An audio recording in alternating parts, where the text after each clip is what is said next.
Good day and welcome to another edition of the Military and Foreign Affairs Network. I'm your host, the voice of reason. In this episode, we are going to have a look at the current situation inside of the Ukraine and its relations with the Donbass region and Russia. So, there has been a recent uptick in violence that is taking place between the Ukrainian army and the rebel units that are stationed that are inside of the Donbass region. And on my map, you will see a unit, brigade, battalion, an army headquarters layout of the armed forces of Novorossiya, or what they would call themselves as New Russia. These are the rebels that support Russia in its separation from the Ukraine. And we will do a quick breakdown of forces of the Donbass region. So first, this is the 2nd Army Corps for the Luhansk region that has separated. There's basically two regions that has separated: the Luhansk region and this region I will show you as well.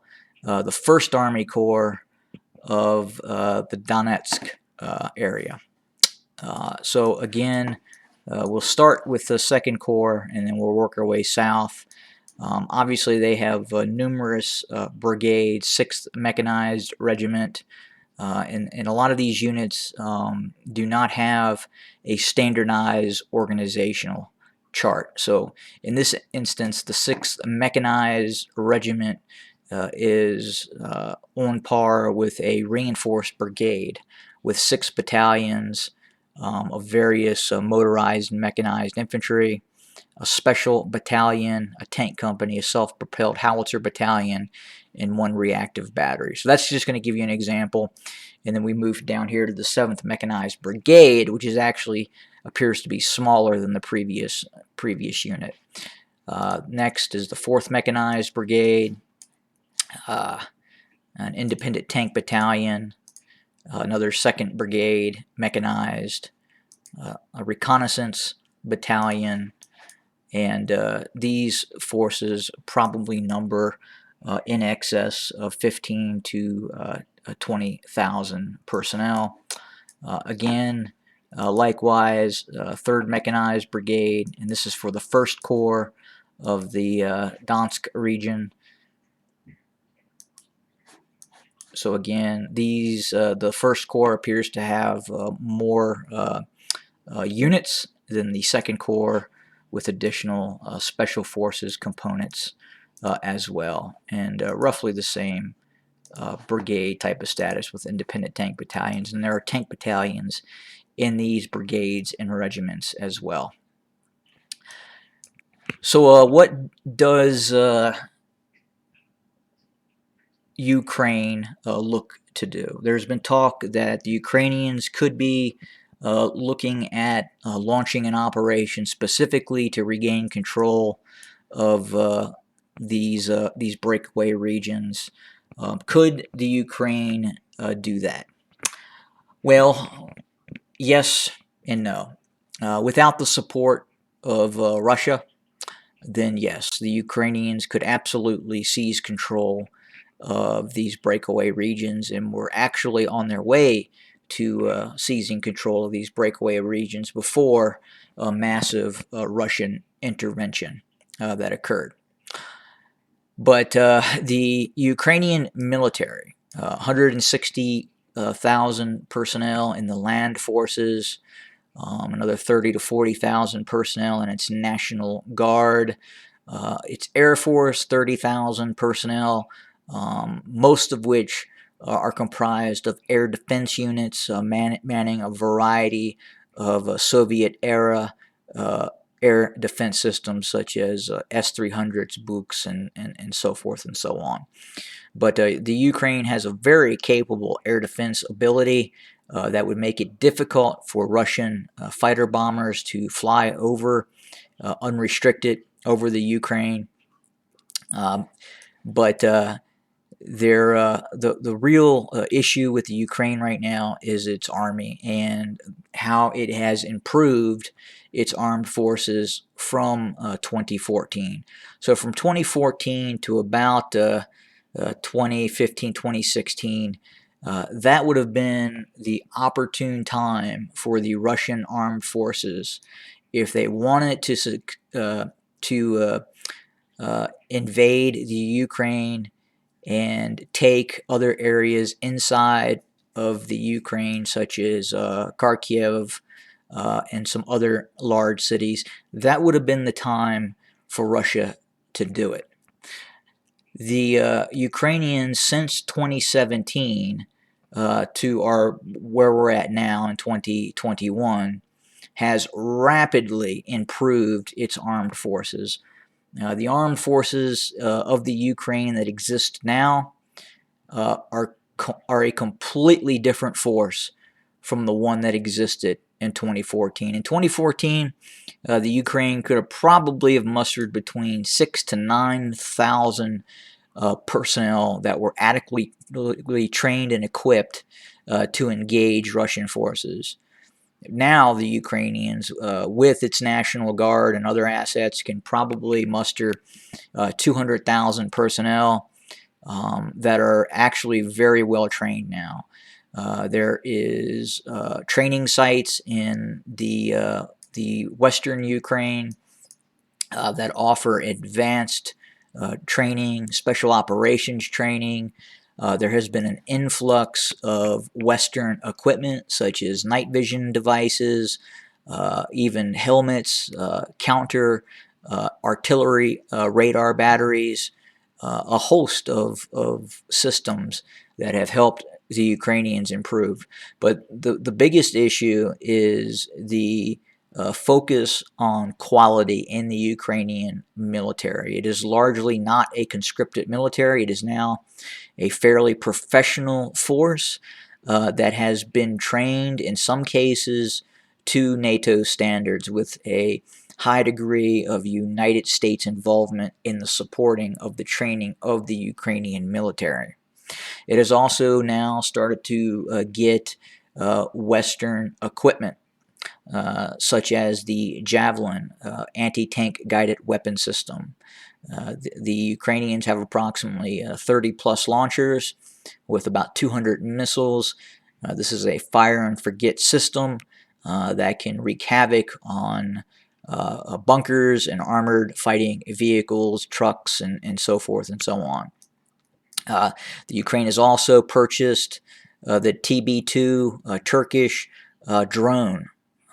They have probably over a dozen of these systems and quite possibly have been armed with the MAM-L missile, the MAM-L missile, which was incredibly effective against Armenian forces in the Nagorno-Karabakh conflict. There may be also systems that are not open source that the Ukraine possesses. The Ukraine also has a vibrant homegrown arms industry with many heavy tractor factories and heavy industries that give them the capability of building systems such as tanks, armored infantry fighting vehicles, and artillery systems. They also have the technology available to build cruise missiles and tactical ballistic missiles. So the idea that Russia would now invade the Ukraine would be extremely hard for the Military and Foreign Affairs Network to believe because of the cost that it would require for said invasion. Even large-scale operations to seize additional areas of the East would pose a significant challenge for the Russian Federation. So let's take a look at the Russian order of battle in this area. So They have created a kind of a rapid deployment division. It's the 150th Mechanized Division. This is a very large division uh, for Russian standards. It contains 3 mechanized infantry regiments, 2 tank regiments, a reconnaissance battalion, an artillery regiment, and an anti-tank battalion. And you have to understand that if we look at, like, say, the 2nd Guards Taman Motorized Rifle Division near Moscow and the 4th Tank Division near Moscow, those have 3 regiments apiece. This unit has 5 regiments assigned to it. So quite a bit of firepower for this unit in this area that could respond quickly to a Ukrainian aggressive act on Novorossiya or the Donbass region. There's also a Special Forces Brigade very close to the area. Another division was formed in this area here. This is the 3rd Mechanized Division. This is more of a standard division with 2 mechanized regiments and a tank regiment. And then finally, up towards the north is another division that was created. The 144th Mechanized Division, and again, this is a oversized division of 3 mechanized regiments and an independent tank regiment. An associated recon battalion, self-propelled artillery regiment, and an anti-tank battalion. So the better part of 3 reinforced divisions the Russians have in this area, and obviously they could bring to bear other assets such as special forces brigades. They could quickly move airborne regiments and divisions into the area, and then obviously the 1st Tank Army is waiting near Moscow if it would need to move to support any kind of activity along the Ukrainian border. Another issue for the Ukrainians would be the Iskander system. So each of these brigades have 12 Iskander missile units that are capable of firing up to 24 cruise missiles or tactical ballistic missiles that have a range of about 500 kilometers. And there's another one here as well. But they could also bring a host of other combat units from the Southern Military District to quickly reinforce anything that was occurring along its border with the Ukraine. Inside of the Crimea, this is identified as a battalion, but is being strengthened to a air assault regiment, and this belongs to the 7th Air Assault Division. In the Crimea, there is also the 126th Coastal Defense Brigade. This is more of a mechanized, motorized rifle brigade assigned to the Coastal Defense Forces, but obviously have a ground attack capability. This is the 810th Naval Infantry Brigade and Special Forces elements in the area as well. The 388th Maritime Reconnaissance Point.